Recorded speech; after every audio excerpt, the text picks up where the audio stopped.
Hey everybody, I'd like to share how I've been taught how to make this interesting substance called Sauergut. It's a great way to get natural acid involved in your brewing and create some really interesting flavors. Here's all you need to make it. I have a pressure cooker, a sous vide cooker, about 5-6 pounds of grain, and 6 mason jars. I'll be making what is referred to as per batch Sauergut. That means that once it's finished cooking, it's stored in a sealed container and you pull it out each time you brew, as opposed to the other way to sort of store and use Sauergut, which is a reactor, which is constantly fed new wort. Either way has its benefits. For me, it's just more convenient to have everything in the mason jars in the fridge, and I just pull one out on brew day. Start out by cleaning the mason jars. I just run them through a cycle in the pressure cooker. This is not a step that everybody does, but some of these jars have been used for other purposes, so I like to just start with a clean slate, get rid of all the possible organisms, and just kind of isolate what we're going to get with the Sauergut. I've learned to put a little water in the actual mason jars. That helps keep them upright in the water that surrounds them in the pressure cooker, otherwise they fall over.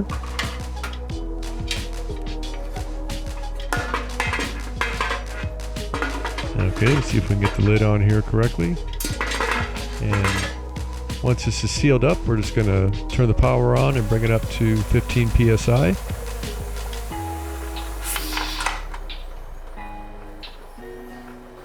Put the little hat on and we just wait for it to start dancing. Usually it dances right around 15 psi.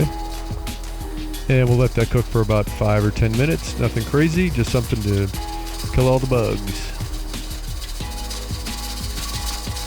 While that's cooking, I'm going to show you how much grain we're going to use to inoculate each mason jar.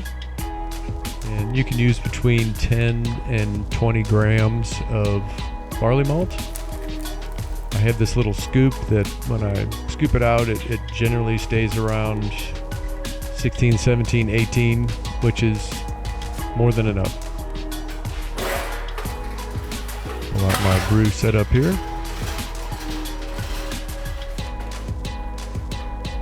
Start by adding my brew water.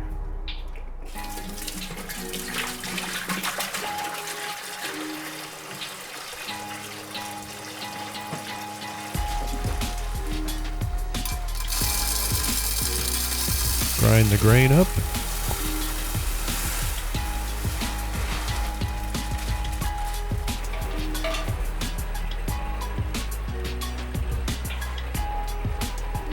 Here we have the mash. This is basically a normal brew day. You're going to go all the way through to the boil and then chill down. I just did a simple single infusion, 152 Fahrenheit. Meanwhile, back inside, I have the pressure cooker water that I'm just going to keep in there and use with the sous vide cooker. And here I'm putting the sous vide on the side of the pot. We're going to be heating to 118 degrees, and we'll hold that for about 5 days. While the mash is going on, I add the grain to each mason jar so it's ready to go.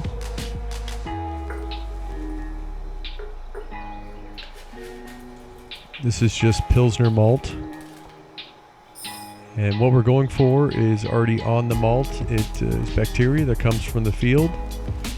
And it's just there naturally. And we're going to try to grow some more of that up in our wort that we add to the jar. And keeping it at 118 degrees Fahrenheit sort of isolates the certain type of bacteria we want to work with.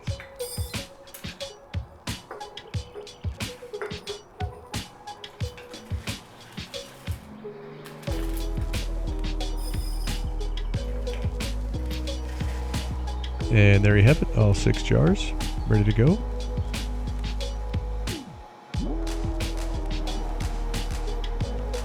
I'm going to show you the pH of the mash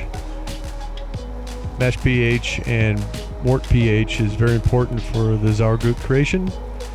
And we're going to take a first reading here to show our baseline where we're starting, and then we will adjust at the end of the boil. I made this little contraption to cool the wort sample down to sort of the mid-70s reading temperature.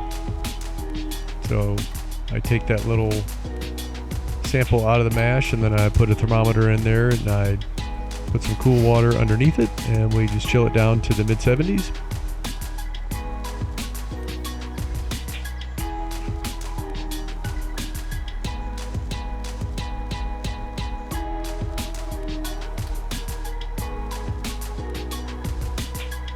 Make sure you calibrate your meter properly beforehand, and I have a little video for that on my channel if you want to check that out. So the mash is about 5.5, 5.54, something like that. Now we are later on in the process. This is during the boil, and we are going to acidify the wort to get it down below pH of 4.6.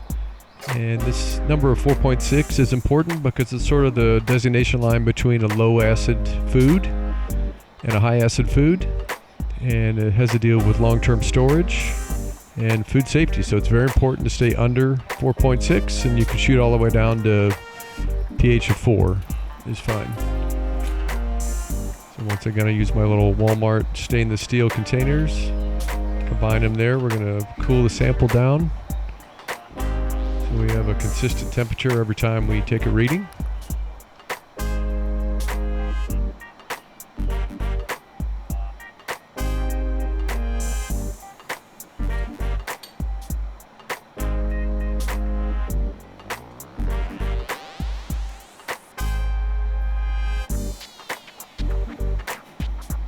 Okay, now we're at temperature in mid-70s, and we'll put the meter in.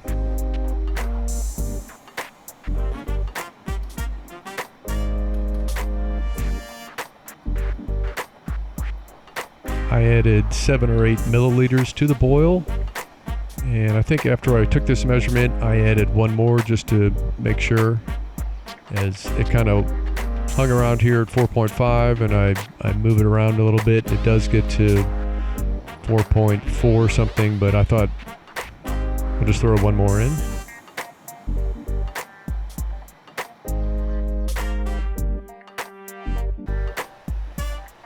Next is a step I like to do, and it just sanitizes the ball valve coming out of the boil kettle. I just run some boiling wort through the output valve into my silver chalice. Now this isn't completely necessary since we are basically souring our mash, but I do it every time I brew, and I kind of think that it's good to once again isolate exactly what we're shooting for with the Sauergut and not really add anything else that we don't want in there, but it's optional. Okay, we're almost done with the boil, so I'm going to add my chiller to the boil kettle.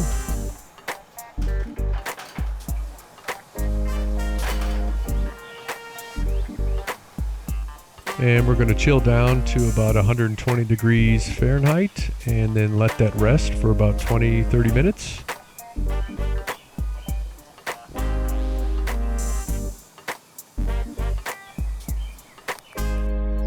Next up, I'm going to rotate my output ball valve inside the boil kettle there. It's got a little 90-degree bend, and I can sort of rotate that up to limit the amount of tube that gets sucked up. We'll just draw a little bit off till we're running clear.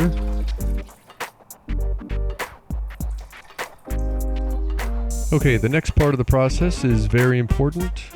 We want to try to limit the amount of oxygen that is in the wort as we transfer it into the mason jars. So we want to be very careful and try to keep the hose submerged as much as I can. Will flow out slowly. Once these jars are sealed up, they are going to be sitting for quite some time, so we want to limit any kind of damage that oxygen will do.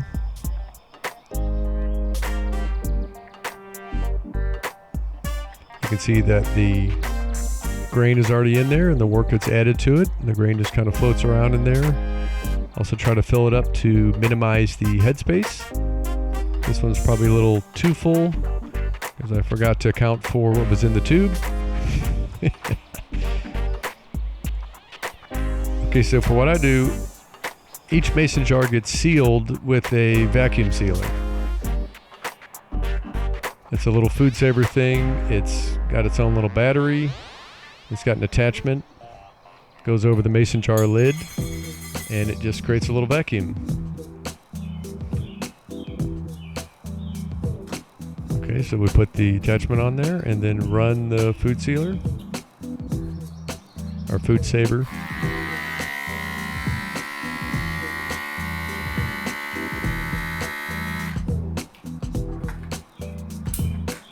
And there it is.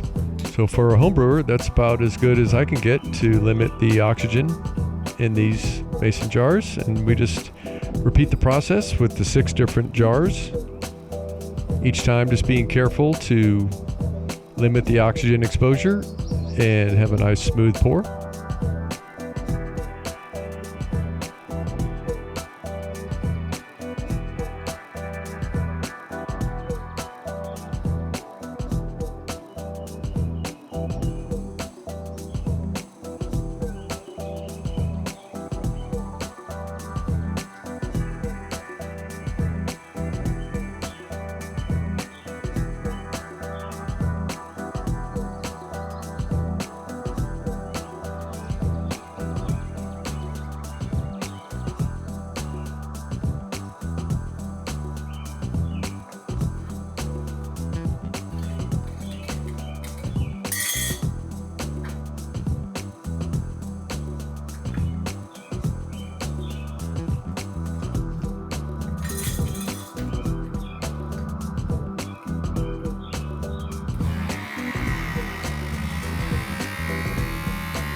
And here are all 6 jars filled up and ready to go into the pressure cooker pot and the sous vide at 118 degrees Fahrenheit. Here's the sous vide that's been warming the whole time, and I'm going to add the 6 jars into the water.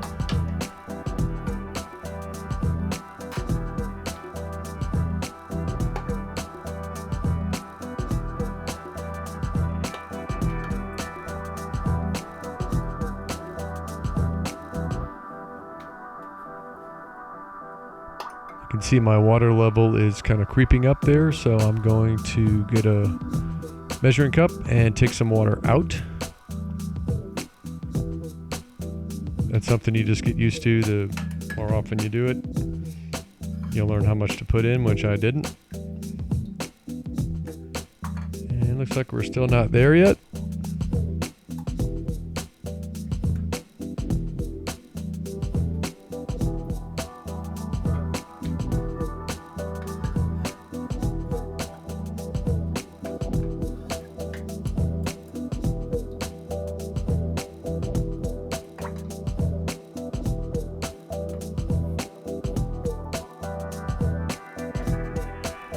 And there we are. There are all 6 jars down in the cooker. They're going to sit that way for about 5 days.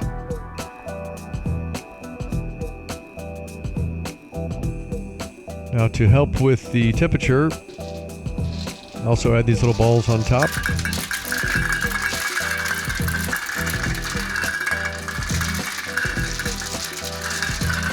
That just helps insulate a little bit.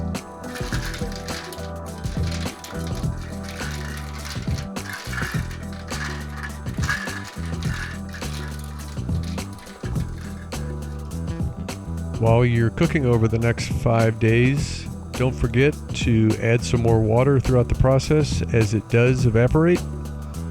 And if you're using something like these floating balls, you won't really see the water level. So just be mindful that the water is going to evaporate and you need to add some more.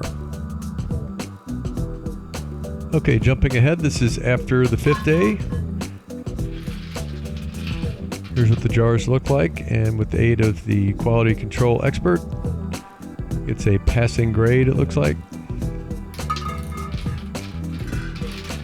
But as you can see, all the grain has settled to the bottom, and the wort looks rather clear.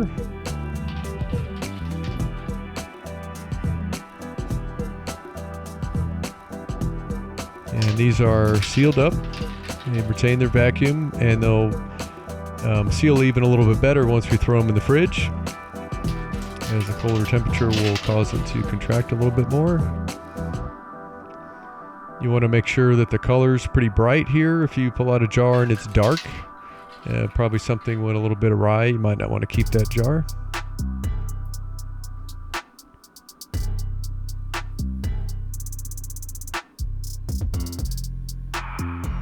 Okay, so here's the finished product in a little better light. I'm taking one of the lights and just moving it behind the jars, because you can see they change color when there's a lot of light on them. So just to give a representation of what the proper color is, or what it actually is. Once again, this was just Pilsner malt, nothing else in the grain bill. I like to use Sauergut in all the German styles. That would be like Helles or Hefeweizen. But you can use it in any beer style, and it's pretty cool just to use a more traditional method. And it definitely adds a unique flavor. And there you have it. Thanks for watching.